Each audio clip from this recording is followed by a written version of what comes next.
Hoy descubriremos cómo fue la fascinante vida de la gran Flor Silvestre, la voz que moldeó la música ranchera femenina y se volvió la gran matriarca de la dinastía artística más influyente de todo México, desde sus raíces más humildes en Guanajuato hasta el gran rancho El Soyate, donde levantó todo un imperio familiar. Cada detalle te dejará sin palabras. Ven a descubrir su inmensa fortuna, el enorme legado y la historia de una de las mujeres más grandes que nos ha dado el cine y la música mexicana. Te prometo que toda esta historia te va a atrapar muchísimo. ¡Arrancamos! Así empezó la famosa niña de Salamanca. Guillermina Jiménez Chaboya nació el 16 de agosto de 1930 en Salamanca, Guanajuato, un rinconcito del Bajío mexicano famoso por sus tierras y pura gente muy trabajadora. Fue la tercera hija de una familia grandísima de 7 hermanos.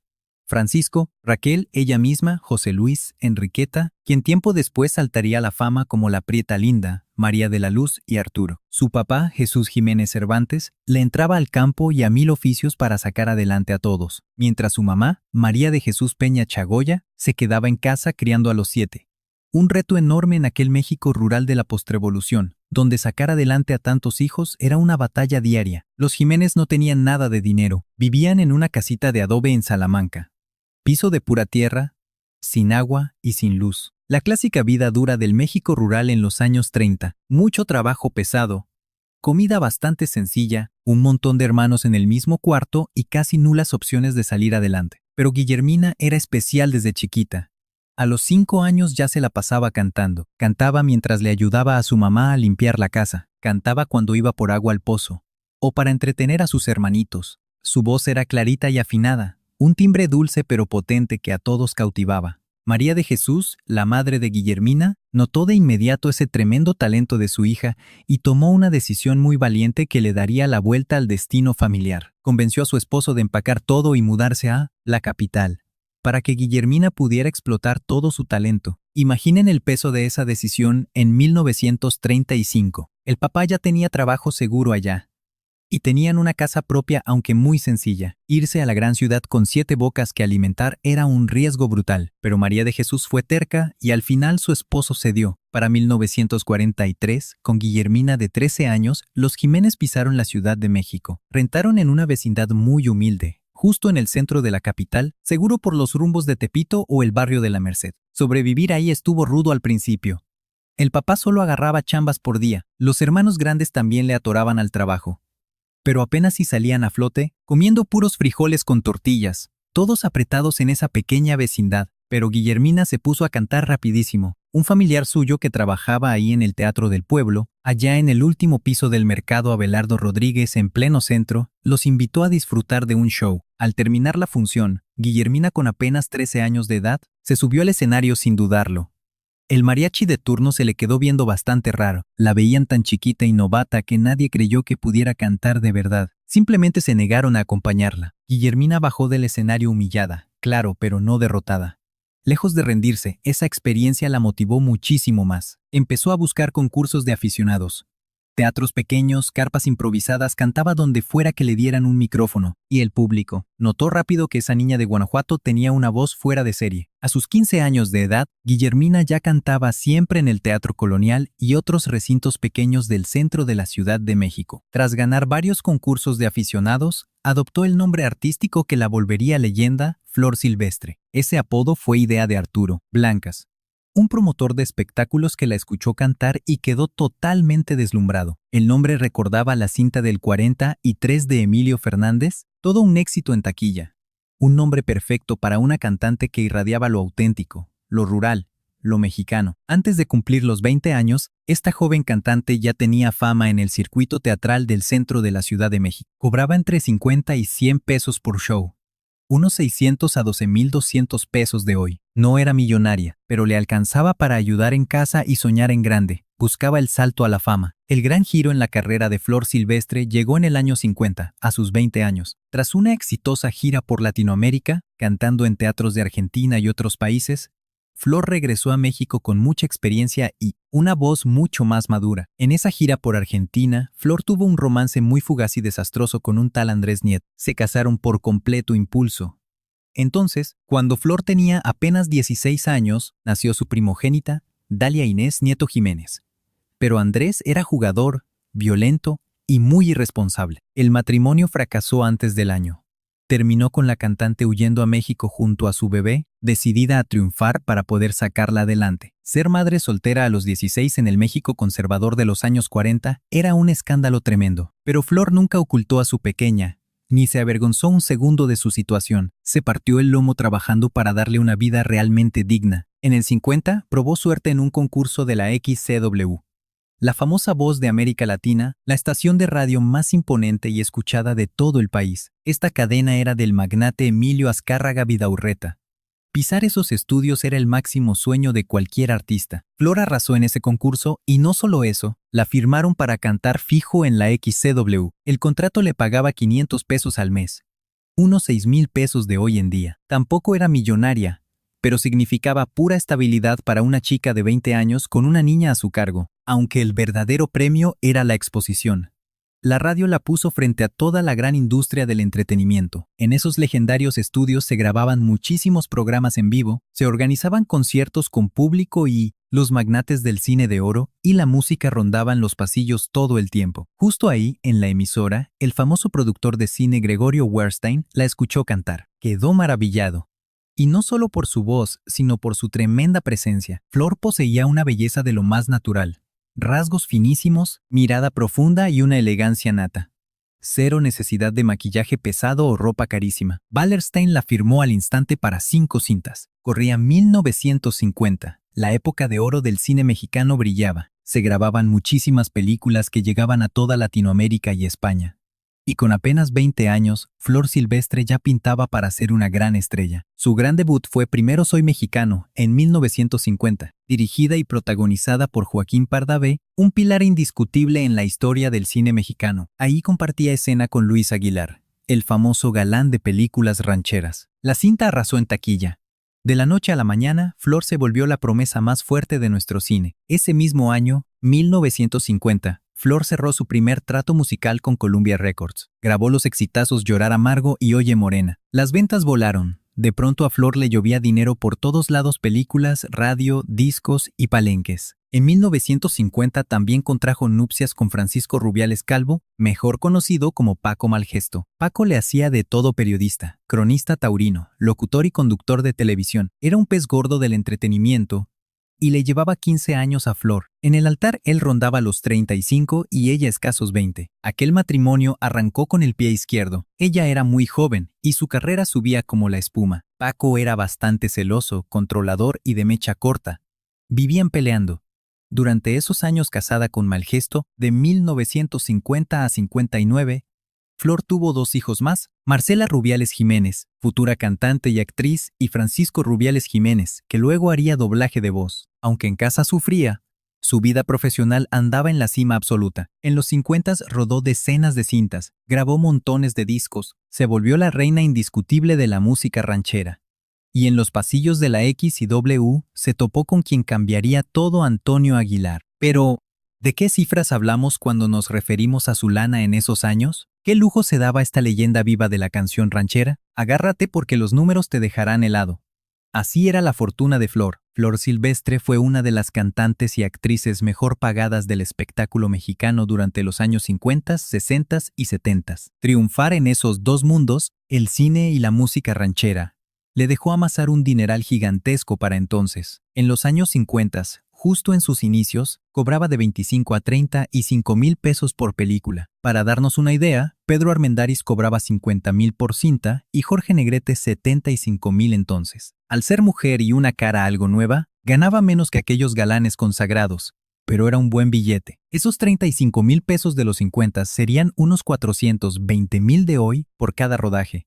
Y Flor se aventaba de 3 a 5 cintas anuales en su mejor racha. Puro cine le daba entre 105,000 y 175,000 pesos de aquel tiempo, o sea, entre 1.2 y 2 millones de pesos actuales. Aunque el verdadero negociazo para Flor estaba en la música. Los discos de rancheras volaban de las tiendas en los 50s y 60s. Un álbum exitoso vendía entre 100,000 y 300,000 copias. Las disqueras de aquel entonces pagaban al artista entre el 10 y el 15% del precio de venta al público. Para 1955, su disco costaba unos 18 pesos. Vendiendo 150,000 copias al 12% de regalías, Hablamos de ganar 324,000 pesos por cada lanzamiento. Esos 324,000 pesos de 1955 hoy serían unos 3.9 millones por éxito. Y Flor sacaba entre 2 y 3 álbumes anuales en su etapa de mayor éxito comercial. Pura Música le dejaba entre 650,000 y 1 millón de pesos anuales de aquellos tiempos. Además, los conciertos en vivo dejaban ganancias bastante jugosas. Flor cantaba en los palenques de ferias estatales, llenaba teatros gigantes y se presentaba en cabarets de puro lujo. Por dar un show importante en alguna feria de renombre, cobraba de 8 a 15,000 pesos en los 60.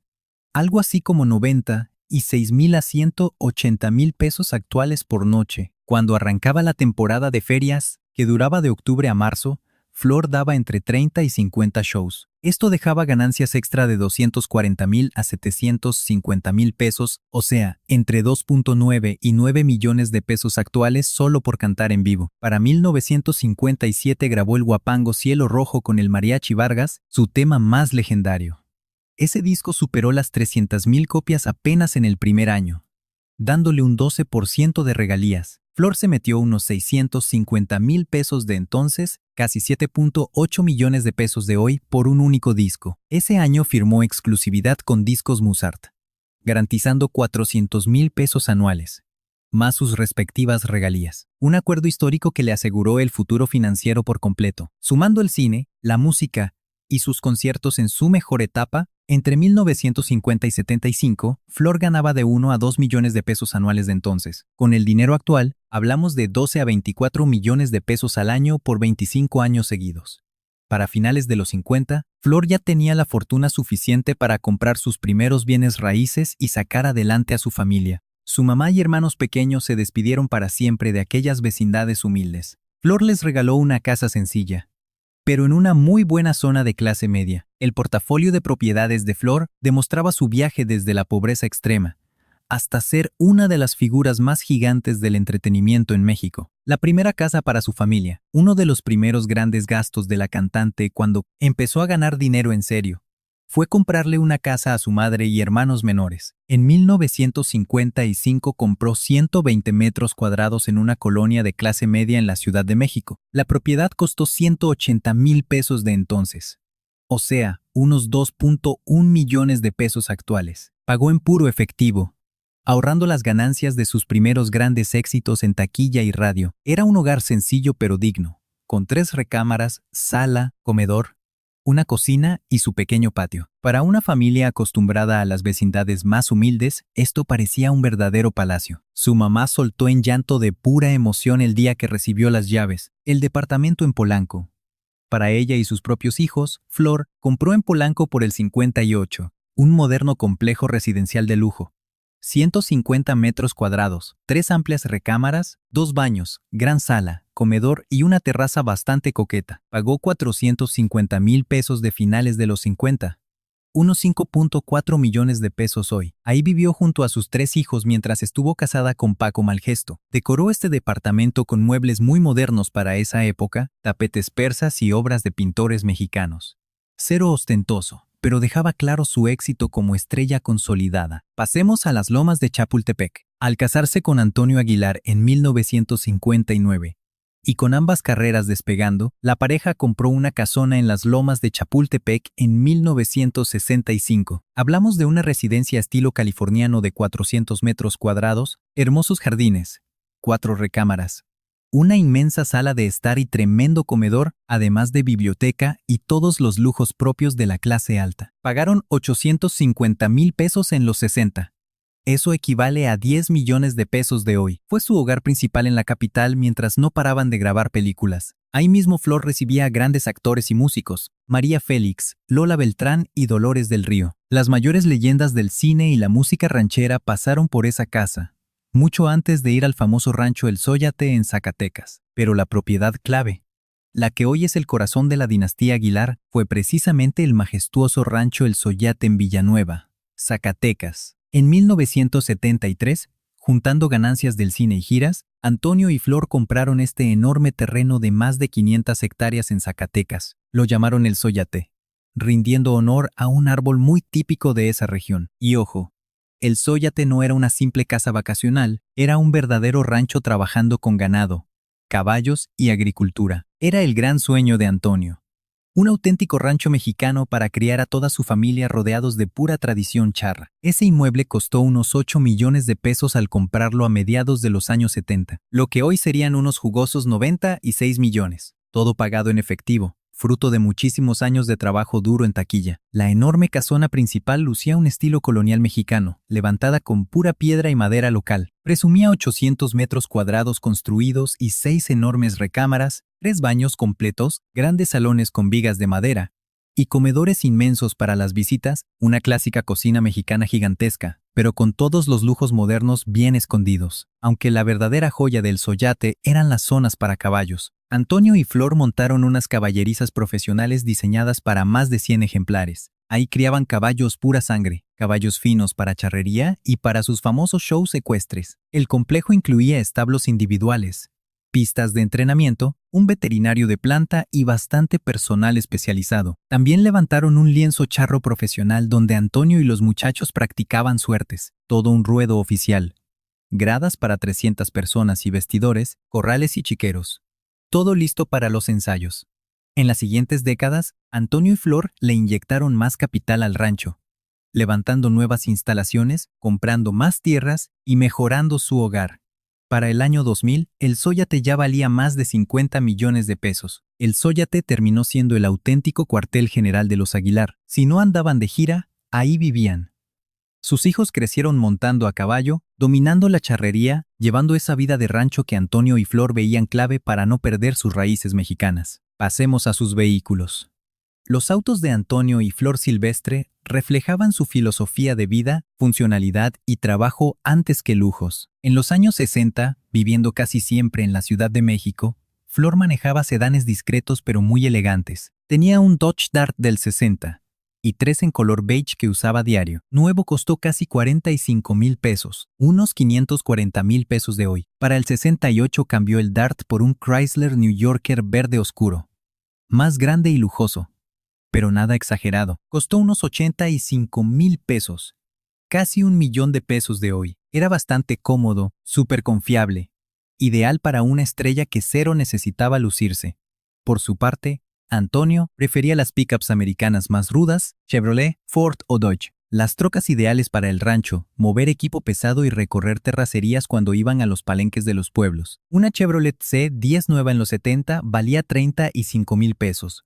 Unos 420,000 de hoy. Antonio tenía unas 2 o 3 camionetas y las rotaba según la chamba. Pero el verdadero gasto fuerte era por los camiones y remolques para mover todo el show. Ya por ahí de mediados de los 70, cuando sus shows en vivo se volvieron el negocio principal, la familia ya ocupaba logística profesional. Armaron una flotilla de camiones Kenworth y Freightliner, adaptados para mover caballos, equipo de audio, vestuario y todo lo necesario para cada presentación. Un solo camión para transportar caballos costaba de 200 a 400,000 pesos en esos años 70. La familia tenía unos 4 camiones así, para mover hasta 50 caballos al mismo tiempo. Súmale los remolques gigantes para cargar el sonido y las luces, camionetas para el staff y varios vehículos de respaldo por cualquier cosa. Su inversión total en esa flotilla rozaba los 3 millones de pesos a finales de la década. Serían unos 36 millones de pesos actuales. Dinero metido en pura herramienta de trabajo, no en lujos para presumir. Antonio y Flor sabían perfecto que su gira necesitaba logística pesada para llevar todo el show por México y Estados Unidos. Hablemos de su gran visión empresarial. Antonio era la cabeza empresarial, pero Flor tenía voz y voto en cada decisión fuerte de la familia. Juntos levantaron un imperio que superaba el simple hecho de cantar. Crearon su propia productora de eventos. En 1972, Antonio y Flor lanzaron su propia productora para controlar cada detalle de su gigantesco show ecuestre. Contrataciones, logística, campañas de publicidad y taquilla. Así aseguraban la mayor parte de las ganancias, en vez de regalarle mordidas gigantes a los típicos promotores externos. Fue una jugada maestra de negocios que disparó sus ingresos. En los años 60, al trabajar con promotores de fuera, Antonio y Flor se quedaban entre el 40 y 50% de las ganancias netas por presentación. Al armar su propia productora, retenían el 80% tras cubrir los gastos del evento. La diferencia era brutal. Un show de 200,000 pesos libres les dejaba apenas 100,000 cuando usaban promotores externos. Siendo sus propios productores, ese mismo evento les dejaba 160,000 pesos. Durante la década de los 70 y 80, el show internacional de Antonio Aguilar y su familia facturaba entre 15 y 30 millones de pesos brutos anuales, ya descontando todos los costos de producción, transporte, equipo y logística. La dinastía se embolsaba libres entre 12 y 24 millones de pesos al año. Hablemos de derechos musicales. Flor fue muy astuta con sus contratos discográficos. Mientras otros cantantes firmaban acuerdos pésimos donde perdían el control total de sus propias canciones, Flor amarró regalías permanentes desde que firmó sus primeros papeles. Su acuerdo con Discos Musart, firmado en 1957, le aseguraba un 12% perpetuo sobre cada disco vendido. Esto significa que por décadas, cada que sonaba un éxito suyo en la radio, se vendía un álbum o salía en alguna película comercial, Flor seguía cobrando, dinero pasivo cayendo a su cuenta aunque ya no estuviera grabando material nuevo. Del año 2000 hasta su partida en 2020, Flor cobraba entre 200,000 y 400,000 pesos anuales puramente de sus viejos éxitos. Quizá no sonaba a millonada, pero era flujo de caja seguro sin mover un dedo. Pasemos al ganado. El rancho El Zóyate no era solo casa de descanso, operaba como negocio ganadero. Criaban reses Charolais y Hereford para venta, trayendo otra fuerte entrada de dinero. Un rancho bien manejado de 500 hectáreas con 300 cabezas de ganado dejaba ganancias libres de 500,000 a 1,000,000 de pesos anuales vendiendo becerros y vacas de engorda. Para la familia Aguilar, este rancho era un activo productivo. Nunca solo por capricho, también criaban caballos pura sangre cotizadísimos entre charros de primera y coleccionistas privados. Un buen caballo salido del Zóyate rondaba entre los 50,000 y 200,000 pesos. Siempre dependiendo de su genética y rienda. Hablando de inversiones conservadoras, mientras otros famosos quemaban dinero en proyectos locos, Antonio y Flor jugaban a la segura. Guardaban su dinero en bancos nacionales buscando puras tasas de interés fijas, compraban CETES y bonos respaldados por el gobierno. Nada de apostar en la bolsa, una movida súper tradicional, pero blindaba perfecto todo su patrimonio. Para mediados de los 80 tenían una fortuna estimada en 50 millones de pesos de entonces. Básicamente, más de 600 millones de pesos de hoy. Hablemos de lujos y estilo de vida. Mientras grandes figuras del cine mexicano derrochaban dinero en extravagancias ridículas, Antonio Aguilar y Flor Silvestre llevaban un ritmo de vida muy tranquilo y 100% familiar. El famoso vestuario charro. Su verdadero lujo eran sus trajes de charra. A lo largo de su carrera, Flor encargó decenas de conjuntos charros, fabricados a mano por grandes artesanos en Jalisco y Zacatecas. Un solo traje de alta costura, bordado completamente con auténtico hilo de plata pura y botonadura de plata maciza, lana de primerísima calidad y un trabajo manual que tardaba semanas enteras. En los 70s costaban entre 15,000 y 30,000 pesos. Unos 360,000 pesos de hoy por traje charro. Flor llegó a tener más de 50 trajes charros en su closet. Cada pieza era una verdadera obra de arte. Traían bordados bien mexicanos, flores, águilas, nopales y escenas de charrería. Los botones de plata tenían grabados únicos. Los usaba en sus conciertos, en películas de la época, sesiones de fotos y televisión. Esa era su marca personal. Si el público veía a Flor Silvestre, la veían vestida de charra, poniendo en alto nuestra tradición mexicana. También mandaba hacer sus sombreros a medida hasta Tlapehuala, en Guerrero, un lugar famoso por fabricar los mejores del país. Un sombrero de gala con barboquejo de plata y detalles en oro valía entre 5,000 y 10,000 pesos. Flor guardaba 20 distintos. Sus botas las hacían a medida puros artesanos expertos, botas de piel con bordados finos, tacón cubano y un ajuste perfecto. Cada par salía entre 3,000 y 8,000 pesos. Tenía docenas de pares de todos los colores y estilos. Su inversión total en ropa charra durante toda su carrera rondó los 3 millones de pesos de aquel entonces, algo así como 36 millones de pesos actuales. Era una inversión para su carrera artística, no pura vanidad. Hablemos de sus joyas. Flor usaba pura joyería tradicional de México, nada de diamantes europeos exagerados. Lucía aretes de filigrana de plata hechos en Taxco, collares de coral y plata maciza, pulseras indígenas y anillos con turquesas u ópalos bien mexicanos. Pero su joya más valiosa fue un collar de perlas que Antonio le dio en sus bodas de plata, en enero de 1984. El collar era de 3 vueltas de perlas impecables, rematado con un broche de oro blanco y diamantes. Valió unos 15,000 pesos de aquellos tiempos, como 1,8 millones de pesos de hoy. Además, tenía unas arracadas de oro enormes con esmeraldas. Las reservaba para sus conciertos más grandes. Eran esmeraldas colombianas finísimas, bien engarzadas en puro oro amarillo de 18 quilates. El jueguito le costó 80,000 pesos en los 70s. Pero Flor no usaba estas joyas para presumir. Era simple y sencillamente su imagen como gran embajadora de la cultura mexicana. Si no estaba trabajando, casi nunca se ponía joyas. En el rancho traía ropa muy modesta, sin nada de accesorios. Pura vida familiar sencilla. Lejos de los escenarios, Antonio y Flor llevaban una vida bien tranquila en el Zóyate. Los dos se paraban tempranito, a las 6 de la mañana. Desayunaban juntos sus huevos rancheros, frijolitos, tortillas hechas a mano y café de olla. Antonio checaba sus caballos y el ganado, y Flor veía la casa. Sí, Flor Silvestre cocinaba, nada de chefs privados ni ejércitos de sirvientes. Contaba con 2 muchachas que le echaban la mano limpiando el rancho, pero ella misma le guisaba a su familia cuando estaban todos reunidos. Le encantaba hacer platillos muy nuestros. Mole poblano, pozole rojo, tamales oaxaqueños y chiles en nogada. Decía que la cocina la mantenía cerquita de sus raíces humildes allá en Guanajuato. La conectaba con su mamá, que le enseñó de niña. Las cenas en el Zóyate eran reuniones familiares enormes, los 5 hijos, ya con sus propias familias, nietos y amigos cercanos. Antonio tocaba la guitarra tras cenar y Flor cantaba. Ahí los nietos aprendían canciones tradicionales. Tradición mexicana pura. Comida abundante. Música en vivo y plática hasta tarde. Cero ostentación. Nada de meseros con guantes blancos ni caviar, y mucho menos champán francés. Puro tequila, buen mezcal, cerveza bien fría, comida casera y música ranchera. Esa era la vida que Antonio y Flor eligieron conscientemente. Podían vivir con lujos increíbles por sus grandes películas y premios, pero prefirieron la sencillez. Ya que sabemos cómo vivía Flor Silvestre, toca repasar las películas y canciones que la convirtieron en una auténtica leyenda, porque al final del día, lo que realmente importa de cualquier gran artista no es cuánto dinero ganó, sino su legado para la posteridad. Sus cintas de los años 50.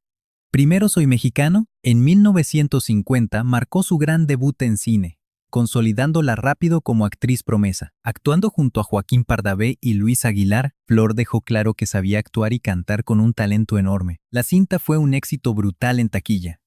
Recaudó más de 2 millones de pesos, una cifra loquísima para esa época. Te besaré en la boca en 1950, otra de sus primeras cintas. Ese título provocador atrapaba al público, pero la verdad era una comedia romántica muy inocente.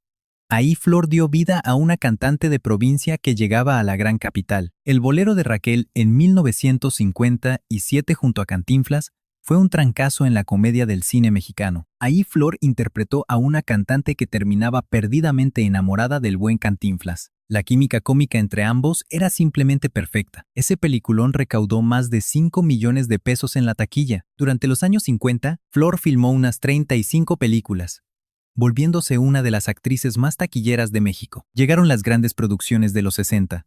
La Cucaracha en 1959, del director Ismael Rodríguez, brilló en la época de oro. Flor compartió pantalla con leyendas como María Félix y Dolores del Río, las 2 estrellas más gigantes de nuestro cine nacional. En una escena icónica, Flor y María Félix cantan a dueto La Cucaracha. Tener a esas 2 potencias juntas en pantalla era un evento de película. La cinta fue un éxito brutal que juntó más de 8 millones de pesos. Ánimas Trujano en 1962, dirigida por Ismael Rodríguez, fue su cinta más prestigiosa. Protagonizada por el gran actor japonés Toiro Mifune. Fue nominada al Oscar como Mejor Película Extranjera en 1963. Flor encarnaba a la esposa sufrida de un hombre muy parrandero y apostador, interpretado por Mifune. Fue un rol tan dramático que le dejó demostrar todo su talento actoral, muy lejos de las comedias rancheras. El duro crítico del New York Times, Bosley Crowther, aplaudió directamente la gran actuación de Flor Silvestre en su muy positiva reseña de la cinta, aunque la cinta no se llevó el Oscar. Perdió contra Divorcio a la italiana, pero esa nominación colocó a Flor Silvestre directo en el radar internacional. Fue un logro espectacular para una actriz mexicana. Luego, las películas con Antonio Aguilar. Tras casarse con Antonio en 1959, Flor estelarizó muchísimas películas junto a su gran amor, La Ley de la Sierra, La Huella del Chacal del 56, Los Soldados de Pancho Villa y Juan Pistolas, del año 65, El Jackie del 66, El Jinete Justiciero del 70. Seguían la misma receta de éxito, corridos de revolución hechos película. Antonio era el charro valiente. Flor, su mujer fuerte e incondicional, con mucha acción, buenas rancheras y valores bien mexicanos. No ganaban premios de la crítica, pero llenaban las salas hasta el tope. Eso importaba. Una cinta promedio de Antonio y Flor metía entre 3 y 6 millones de pesos en taquilla. En los años 60 y 70, su última cinta, Triste Recuerdo del 91, Flor aceptó actuar solo porque grababan en el Soyate y porque la protagonista original enfermó. Antonio fue quien la convenció. Después de grabar esa cinta, Flor dejó el cine para siempre a los 61 años, con más de 70 películas grabadas. Sus canciones marcaron al género. Cielo Rojo, del 57, con el Mariachi Vargas de Tecalitlán, es tal vez el tema más icónico de Flor Silvestre. El Huapango de José Alfredo Jiménez fue un trancazo que vendió más de 300,000 copias. La voz de Flor era perfecta, muy dulce pero fuerte, romántica y con dignidad. Quedó como la versión definitiva de ese éxito, que muchísimos cantantes siguen interpretando hasta el día de hoy. El tema Gracias fue otro éxito tremendo. Aparecía a cada rato en las listas de popularidad de Cashbox en los años 60. Una ranchera de puro despecho. Perfecta para la gran voz de Flor. Mi destino fue quererte. Entrega total. Celosa. Una limosna. El despertar. Imposible olvidarte. Pobre corazón. Que Dios te perdone. Y Guadalajara, puros clásicos de la música ranchera que seguimos cantando en fiestas, bodas y serenatas. Flor grabó unos 200 discos en su carrera de más de 60 años. Trabajó con los mejores mariachis de México, el Vargas de Tecalitlán, el México de Pepe Villa, el Jalisciense de Rubén Fuentes, Zapopan y el Internacional. Su voz era única, con un timbre dulce pero fuertísimo. Te cantaba una tragedia con un sentimiento tremendo. O temas alegres que contagiaban a todos. Su técnica era impecable, jamás desafinaba. Controlaba su respiración perfectamente, tenía una dicción clarísima y una conexión emocional súper auténtica. Cuando Flor le cantaba al desamor, el público juraba que a ella le habían roto el corazón, y si cantaba de la revolución, despertaba el orgullo patrio. No era simple técnica, transmitía emociones reales. Ahora hablemos de premios. La cantante recibió muchísimos galardones en toda su larga trayectoria. Año 66, Discos Musart le dio el Trébol de Oro, pues fue el artista que más vendió en 65, un reconocimiento total a su éxito brutal vendiendo discos. Para el 70, Musart le dio otro Trébol de Oro, demostrando que seguía siendo la reina de la disquera, toda una década después de haber firmado con ellos. Para el 2001, la Asociación de Actores le dio a ella y a Antonio Aguilar la medalla Eduardo Arosamena, premiando su gran aporte al cine y música en México, celebrando casi 50 años de una trayectoria intachable. Se lo dieron en una ceremonia hermosísima, donde toda la escena artística mexicana se juntó para honrar a esta gran pareja. Flor, a sus 71 años, lloró con la medalla. Antonio, con 83, agradeció por ambos. Recta final. En 2007, Antonio Aguilar murió a los 88 años tras una larga enfermedad. Con 77 años, Flor despidió al amor de su vida, su pareja en los escenarios por casi 60 años y el padre de sus hijos. Perder a Antonio destrozó a Flor. Llevaban 48 años unidos. Levantaron un imperio musical. Criaron a toda una familia entera. Llevaron el nombre de México por todo el mundo. Tras quedarse viuda, la cantante se alejó casi por completo del ojo público. Se refugió en el rancho El Soyate con sus hijos y nietos.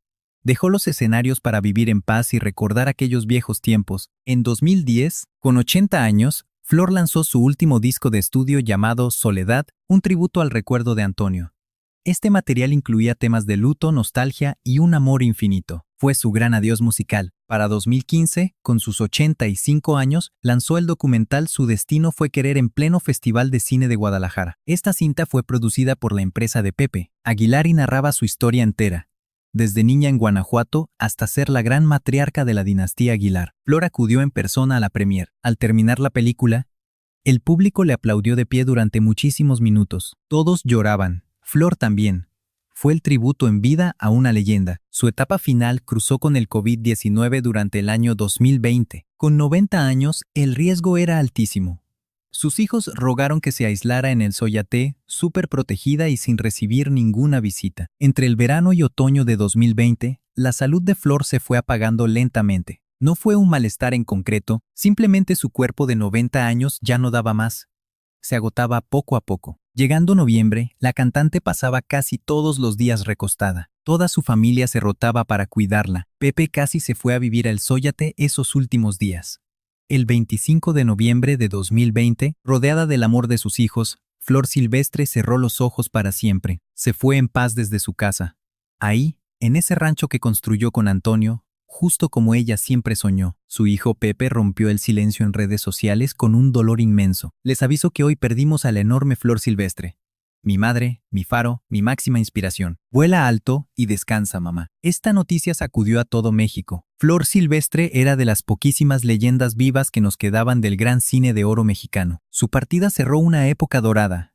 Los noticieros nacionales no hablaban de otra cosa. Nuestro gobierno decretó 3 días completos de luto cultural. La Secretaría de Cultura sacó un boletín especial aplaudiendo a Flor Silvestre por ser una voz cumbre en la música ranchera y nuestra gran embajadora ante el mundo durante más de 6 largas décadas. Su entierro fue súper íntimo, a puerta cerrada. Descansó por fin en el soyate al lado de su querido Antonio, justo como soñaba, juntos en esta vida, unidos en la muerte y para toda la eternidad.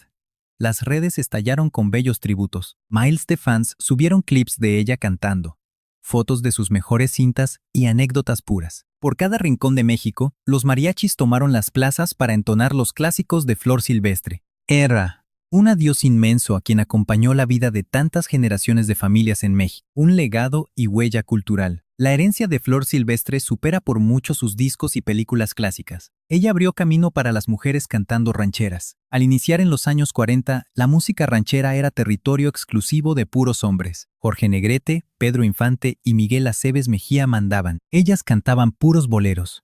Pero Flor dejó claro que una mujer podía interpretar rancheras con una fuerza brutal, con total autenticidad y conectando con la gente igual que ellos. Así abrió puertas para Lola Beltrán, Lucha Villa, Amalia Mendoza y las inmensas voces femeninas que llegaron años después. También fue pieza clave en la época de oro del cine mexicano. Sus 70 películas ayudaron a convertir al cine ranchero en un éxito total exportado por toda Latinoamérica, aunque tal vez su mayor triunfo sea la gran dinastía Aguilar. Junto a Antonio, Flor formó una familia talentosa que hoy sigue liderando toda la música regional mexicana. Pepe Aguilar es un ídolo enorme con varios premios Grammy. Su nieta Ángela Aguilar es la voz femenina de regional mexicano más fuerte de esta generación, sumando millones de fans en redes y firmando con las disqueras más grandes hoy. Leonardo y Majo Aguilar también mantienen viva esa pasión por la música ranchera. Esta tercera generación sigue firme con la tradición de Flor y Don Antonio, y todos siguen interpretando esos clásicos que Flor hizo brillar. Cielo Rojo, Imposible Olvidarte, o Mi Destino Fue Quererte. Son joyas básicas de nuestra música mexicana y van a sonar por muchísimas generaciones más. Esa voz de Flor Silvestre pasó directo a sus hijos, a sus nietos, a todo México y al mundo entero. Es una voz que jamás morirá. La verdadera riqueza de Flor Silvestre no era vivir en mansiones gigantes ni tener autos carísimos. Eran sus 70 años de carrera constante haciendo lo que más amaba, en casi 50 años casada con el hombre que adoró hasta su último respiro, y en ver a su familia seguir la gran historia musical que ella misma levantó. Flor Silvestre probó que puedes venir desde abajo, tocar la cima del éxito, y jamás olvidarte de tus verdaderas raíces, que el éxito real no tiene nada que ver con dinero, sino con el respeto enorme, el cariño de la gente y la huella que dejas. Fueron 90 años bien vividos. Amó con todo, trabajó durísimo, nunca olvidó su origen. Y justo cuando cerró los ojos al final, se fue sabiendo que vivió justo la vida soñada por esa niña de 5 años que cantaba allá en Salamanca. Ojalá hayas disfrutado este viaje por la historia de Flor Silvestre, tanto como yo armándolo para ti. Si te sabes alguna otra anécdota sobre su vida, sus películas o su increíble legado, escríbela aquí abajo. Me encantaría leer esas historias y platicarlas con toda la comunidad. Cuéntanos en los comentarios qué momento de la vida de Flor te pegó más en el corazón. ¿O cuál es tu canción favorita de esta leyenda? Si te encantan estas biografías donde las estrellas nos enseñan su lado más humano, no te vayas sin ver nuestros otros videos sobre los ídolos de la época de oro del cine y la música mexicana. Dale click, suscríbete y prende esa campanita para no perderte nada. Neta, lo que viene en el canal está loquísimo.